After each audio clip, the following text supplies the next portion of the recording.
আসসালামু আলাইকুম প্রিয় দর্শক, রুবেল টেক ভিডিও চ্যানেলের পক্ষ থেকে আমি রুবেল হোসেন আপনাদেরকে জানাই অসংখ্য ধন্যবাদ। প্রিয় দর্শক, আবারও হাজির হলাম গুরুত্বপূর্ণ একটি ভিডিও নিয়ে। প্রিয় দর্শক, দেশ এবং দেশের বাইরে হলে অবশ্যই কমেন্ট বক্সে লিখে জানিয়ে দেবেন আর অবশ্যই একটি লাইক দিয়ে পুরো ভিডিওটি কন্টিনিউ করবেন।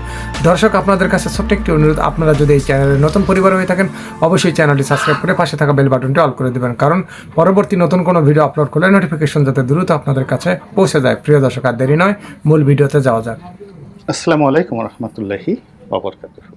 সম্মানিত দর্শক, ইসরায়েলের সঙ্গে বাংলাদেশের সম্পর্ক কিংবা ইসরায়েলের সঙ্গে আমেরিকার সম্পর্ক এবং ইসরায়েলের সঙ্গে আমাদের রাজনীতিবিদদের যে সম্পর্ক, এটি নিয়ে নানা রকম গালগপ্প, নানা রকম মুনাফিকি, নানা রকম প্রচার এবং প্রোপাগান্ডা বিভিন্ন সময়ে বাংলাদেশে রীতিমতো আগুনের একেবারে ফুলকি তৈরি করে ফেলেছে।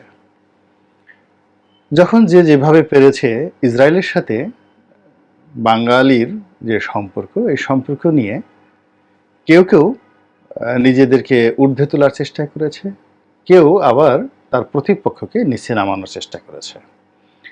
ইসরায়েলি অমুক গোয়েন্দা সংস্থার অমুক কর্মকর্তার সাথে তমুকের কেন বৈঠক হলো, এই জন্য তমুককে ধরো, জেলখানায় ভরো, রাষ্ট্রদ্রোহ মামলা করো।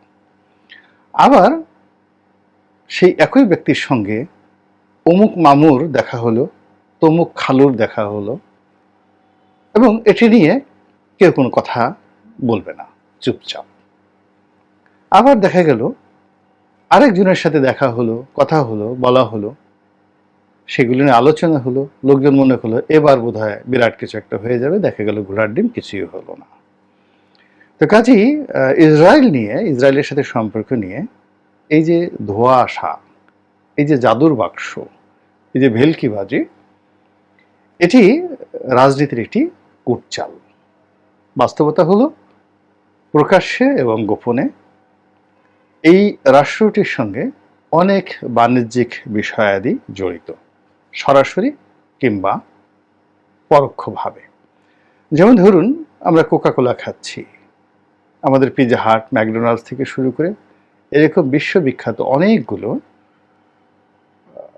প্রোডাক্ট রয়েছে, আইটি প্রোডাক্ট থেকে শুরু করে সব কিছু, যেগুলো মূলত ইসরায়েলি কোম্পানি অথবা ইসরায়েলি বংশোদ্ভূত কোনো ইহুদি যে মানুষ, ইহুদির মালিকানাধীন কোনো কোম্পানি বা প্রতিষ্ঠান, আমরা দিদার্সে সেই জিনিসগুলো ব্যবহার করছি।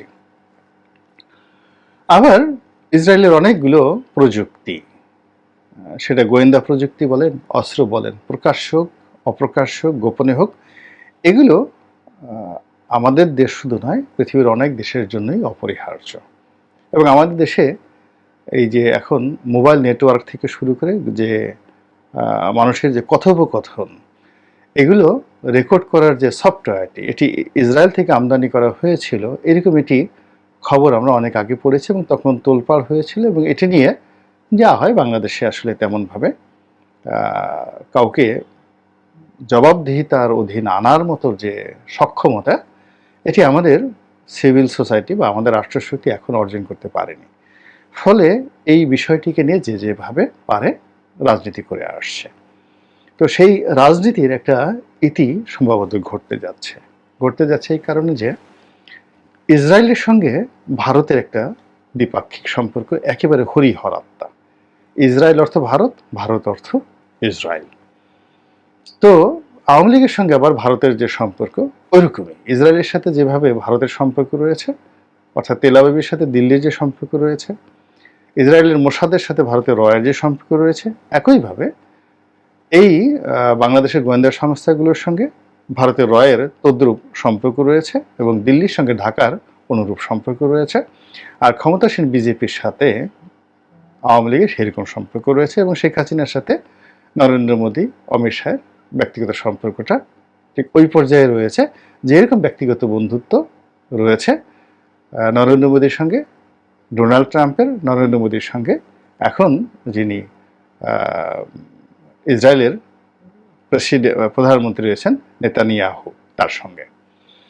তো এত কিছুর মধ্যেও আমাদের দেশের যে ধর্মপ্রাণ মুসলিম, এই ধর্মপ্রাণ মুসলিম এবং ধর্মীয় অনুভূতিকে কাজে লাগানোর জন্য আওয়ামী লীগের পক্ষ থেকে, আরও স্পষ্ট করে বললে প্রধানমন্ত্রী শেখ হাসিনার পক্ষ থেকে, ইসরায়েলের সরাসরি বিরোধিতা না করে ফিলিস্তিনের মুসলমান, বিশেষ করে গাজায় যে মুসলিম সম্প্রদায়, তাদের উপর যে জুলুম হচ্ছে, অত্যাচার হচ্ছে, রক্তাক্ত হচ্ছে, এই বিষয়গুলো নিয়ে সহানুভূতি প্রকাশ করার চেষ্টা করা হয়েছে।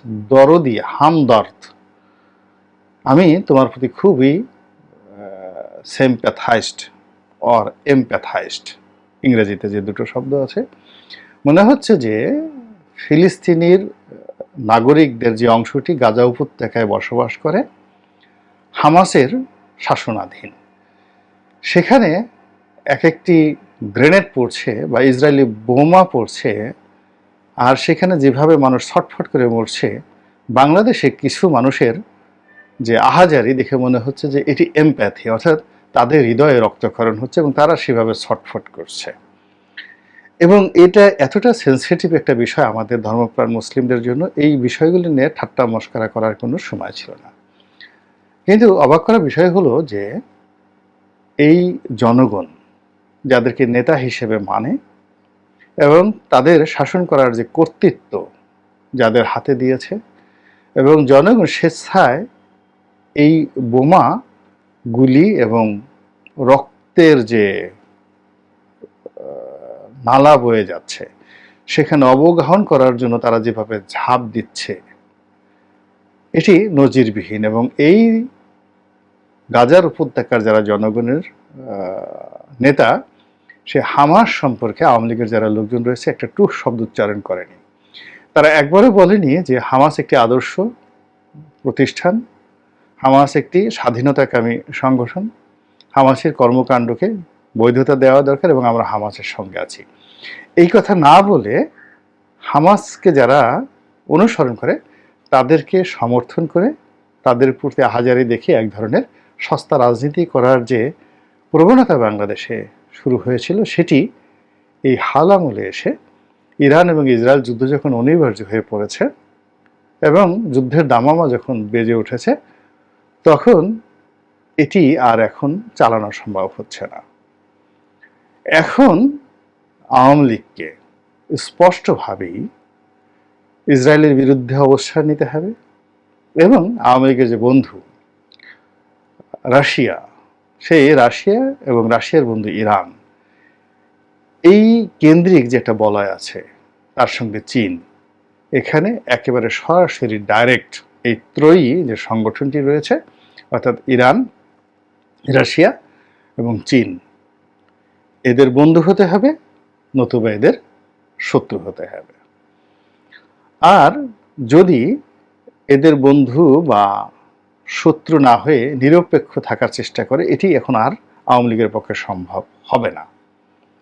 এখানে অনেকগুলো স্বার্থ সংশ্লিষ্ট আঞ্চলিক বিষয়াদি রয়েছে, সেটা তাদেরকে খোলাসা করতে হবে। দ্বিতীয়ত, তারা যদি ঘূর্ণাক্ষরে ভুলক্রমে একবার ইসরায়েলের পক্ষ অবলম্বন করে এবং ভারতের পক্ষ অবলম্বন করে এবং হামাস নিয়ে, হামাস এখন পৃথিবীর নেতা, হিজবুল্লাহ এখন পৃথিবীর নেতা, মুসলিমদের নেতায় পরিণত হয়েছে, এই সংগঠন নিয়ে যদি চুপচাপ থাকে বা কোনো শব্দ ভুল করে উচ্চারণ করে, তাহলে এই যে বাংলাদেশে যে নেতিবাচক অবস্থা রয়েছে রাজনীতির, যেভাবে ধর্মপ্রাণ মুসলিমরা ফুঁসছে, ধর্মীয় সংগঠনকে বিভিন্ন অপবাদ দিয়ে তাদের উপর যে জুলুম এবং অত্যাচার করা হয়েছে, এটি রীতিমতো বিস্ফোরিত হবে। এবং এখন ইসলামের ফান্ডামেন্টালিজম বলেন কিংবা উগ্রবাদ বলেন কিংবা ইসলামী হুকুমত বলেন কিংবা ইসলামী তাহাজিব এবং তমদ্দুন, তাহাজিব এবং তমদ্দুন যে শব্দটি, এটি হলো কৃষ্টি এবং কালচার।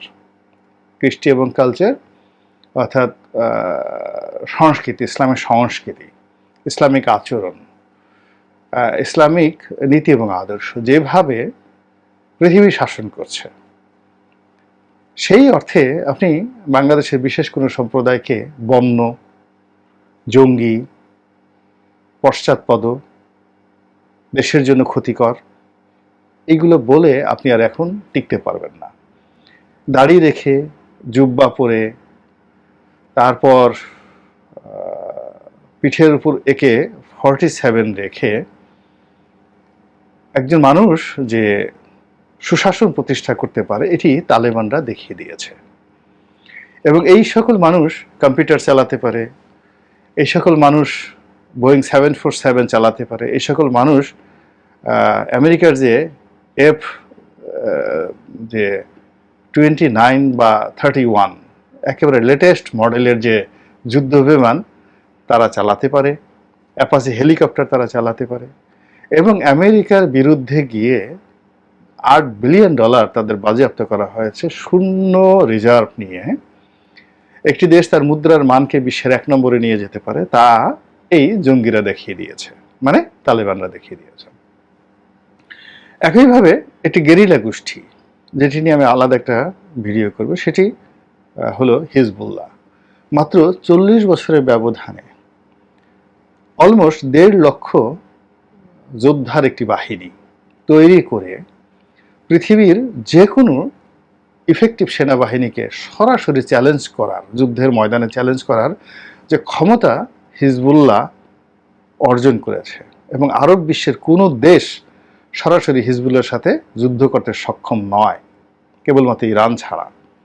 অন্যদিকে ইসরায়েলি বাহিনীর সঙ্গে সম্মুখ সমরে যুদ্ধ করে যারা টিকে আছে এবং দক্ষিণ যে ইয়ামেনের যে অংশটি, দক্ষিণ লেবাননের যে অংশটি ইসরায়েল দখল করে নিয়েছিল, সেই ইসরায়েলের হাত থেকে নজিরবিহীনভাবে যে অঞ্চলটি দখল করে তারা সেখানে একটি স্বতন্ত্র সরকার ব্যবস্থা গড়ে তুলেছে, কন্টেম্পোরারি সামন্তরালভাবে লেবাননের যে এক্সিস্টিং বৈধ সরকার আছে সেই বৈধ সরকারের বিপরীতে আলাদা সরকার, আলাদা কারেন্সি, আলাদা সংবিধান, সবকিছু আলাদা, হিজবুল্লাহ স্টেট। এবং গত 40 বছর ধরে। এবং সেই হিজবুল্লাহরা এখন যাকে বলা হয় শুধুমাত্র তাদের নিজ দেশে যে অপারেশন পরিচালনা করছে তা নয়, তারা সেখান থেকে সিরিয়াতে অপারেশন পরিচালনা করছে, তারা ইরানে অপারেশন পরিচালনা করছে, ইরাকে অপারেশন পরিচালনা করছে, তারা তুরস্কে গিয়ে অপারেশন পরিচালনা করছে, এবং হিজবুল্লাহর লোকজন এসে আফগানিস্তানে অপারেশন পরিচালনা করে গেছে আমেরিকার বিরুদ্ধে। তো কাজেই এই যে যুদ্ধ যখন শুরু হয়ে যায়, এটা হিজবুল্লাহর নেতৃত্বে যুদ্ধে যে এই যুদ্ধটা শুরু হয়ে যায়, এই সময়টিতে আপনি যদি পরিপূর্ণভাবে নিরপেক্ষ থাকতে না পারেন, কোনো মতে মুনাফিকি করার চেষ্টা করেন, তাহলে আপনার জন্য কি ধরনের বিপদ এবং বিপত্তি ডেকে নিয়ে আসতে পারে তা আপনাকে পড়াশোনা করে জানতে হবে, হিজবুল্লাহ সম্পর্কে, হুতি সম্পর্কে এবং হামাস সম্পর্কে। তা না হলে এই যে বিভিন্ন সময় আমরা যারা মুনাফিকি করেছি, সম্ভবত প্রকৃতিগতভাবে সেই মুনাফিকির একটি জবাব আমাদের উপর আবর্তিত হতে পারে। আল্লাহ আমাদেরকে সেই বিপদ এবং বিপত্তি থেকে রক্ষা করুন এবং হেফাজত করুন। আসসালামু আলাইকুম ওয়া রাহমাতুল্লাহি ওয়া বারাকাতুহু।